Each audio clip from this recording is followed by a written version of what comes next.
All right, this is Proverbs 18 and 19. A brother offended is harder to be won than a strong city, and their contentions are like the bars of a castle. Lord willing, this video is edifying to you, brothers. This is Samak. I want to give all praises, honor, and glory to Yahweh by Shem Shai. Double honors to the elders and apostles of Great Millstone. And blessing to you, brothers, doing this work, and to the few sisters that's listening and learning. All right, so, yeah, brought up Proverbs 18:19, and I'm just going to go into basically, how it's hard to win a brother back, after, he's been offended, So, basically the exhortation is to be very mindful of how you speak and deal with brothers, okay? You know, don't be in that gossip spirit. Don't be in the spirit of contention. Don't be in the spirit of always trying to start issues. You got to walk on eggshells when dealing with other brothers when it comes to certain things, When it comes to certain things you say and certain things you do, because we have to look at other brothers as if we're dealing with Yahweh Shai, okay? And if you can have that mentality where you look at other brothers and you deal with other brothers as if they were Yahweh Shai, right? As an example, you treat brothers like you would treat Yahweh Shai, in its entirety.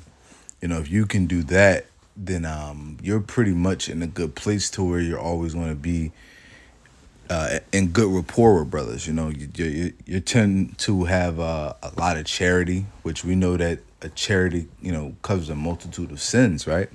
And charity is very important because when you go into that word charity, it goes into brotherly love.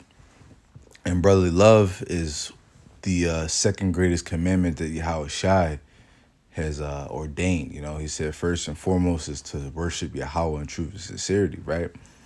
And then the second is to love your neighbor like yourself, which is brotherly love, okay? Which is charity, and love being an action word, not just a word of emotion and feelings or adjective, right? So like it says, a brother offended is harder to be won than a strong city. And, when you go into history, winning a strong city was not an easy feat. Now we know that the scriptures say that if your brother offends you, Yahweh Shai says that you shall forgive him 70 times 7, right? Well, that's easier said than done, especially if a brother offended you to the point where it's hard to recover from, and that's why it's very important. You don't want to be on the wrong side of that contention. You don't want to be the one that caused the issue. You don't want to be the one that caused the problem because, yeah, brother may forgive you, right? But that bond or that relationship is severed, man. Depending on the severity of what has been done or said. Okay, and it's good to go back and think about brothers that you've had personal issues with and try to be able to mediate that if it be all possible. But if not, at least say your part, say your piece, and you move on from there.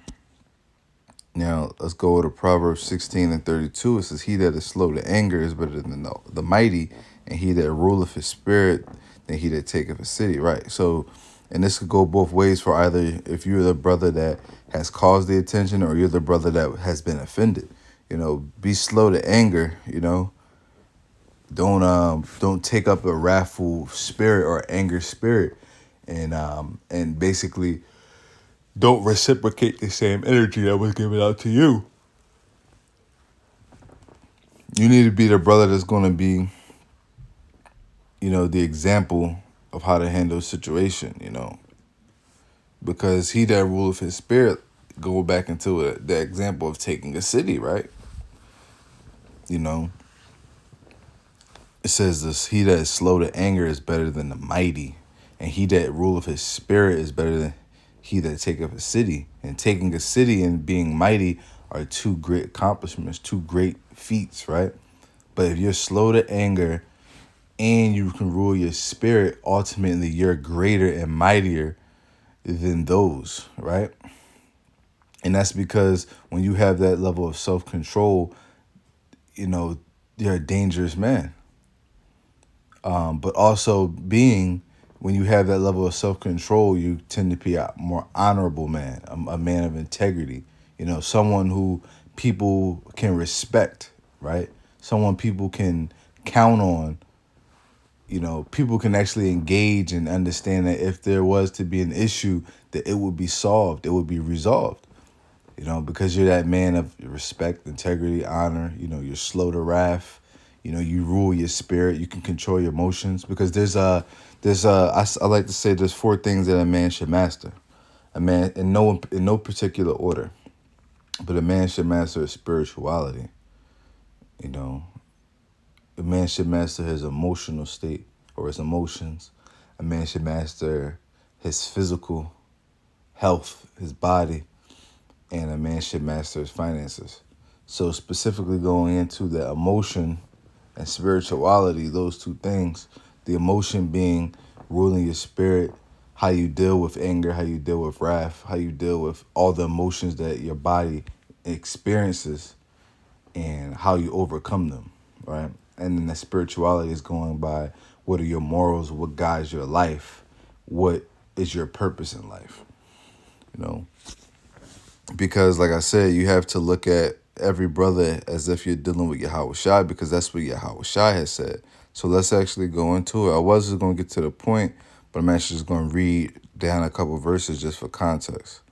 So, um,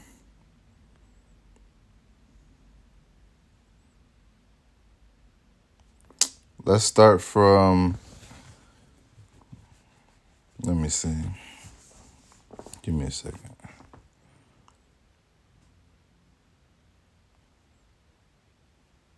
Yeah, let's get the positive. So it says, verse 35, it says, "For what I was in hunger, and ye gave me meat. For I was thirsty, and ye gave me drink. I was a stranger, and ye took me in. Naked, and ye clothed me. I was sick, and ye visited me. I was in prison, and ye came unto me. Then shall the righteous answer him, say, Lord, Shalakia, when saw we thee in hunger, and fed thee, or thirsty, and gave thee drink? Or when saw we thee a stranger, and took thee in, or naked, and clothed thee? Or when saw we thee sick, or in prison, and came unto thee?" So the righteous are asking Yahweh Shai, like, yo, like, when have we done, and when have we ever seen you in prison? When have we ever seen you naked and clothed you? And, when have we ever really helped you out? I don't recall ever helping you out. And Yahweh Shai is going to explain it. Verse 40, it says, "And the king shall answer and say to them, Verily I say unto you, inasmuch as ye have done it unto one of the least of my brethren, ye have done it unto me." So, hey, at the end of the day, that's why Scripture also say, be careful, not be careful to, or I'm roughly paraphrasing, be careful not to entertain strangers unaware. I mean, be careful not to entertain strangers, for some as entertain strangers. I mean, angels unaware. You brothers know what I'm talking about. I'm chopping and screwed. I should just grab it so I don't butcher it. But the point is, you got to be careful with the things you do with your brothers, and you got to understand that all things go accounted for. Okay, whether your brother was in need of help and you just, you had the ability to help him, but you turned him down because of whatever reason. Oh, that brother is a nobody. Oh, he's a nobody. He only has 50 subs. He's a nobody. I'm not helping him. He's probably a bug out. He's probably not really in the truth. Having thoughts like that are the things that Yahweh Shai is going to be taking accounted of, taking notes of, taking accounts. And that's going to be ultimately in your account when it all comes down to the judgment day. So you have to be very mindful of what you do and say unto brothers and what you don't do and say unto brothers, because all things lead to the same road, which is to Yahweh Shai. And you don't know who the elect is, so you can't sit here and say a brother is not the elect. So you have to treat every brother that's calling on the name Yahweh Hashem, Yahweh Shai, and doing the work the same. You have to treat them all the same. And you have to, it's one of those things in this truth where it's like, innocent until proven guilty, right? You get respect until you prove that you don't deserve respect, kind of situation. So you see your brother doing the work, see your brother calling the name, teaching the right doctrine, automatically assume that he's a man of the Lord, right? And if you do that, you can do no wrong. So Lord willing, this video was edifying. Until next time, shalom.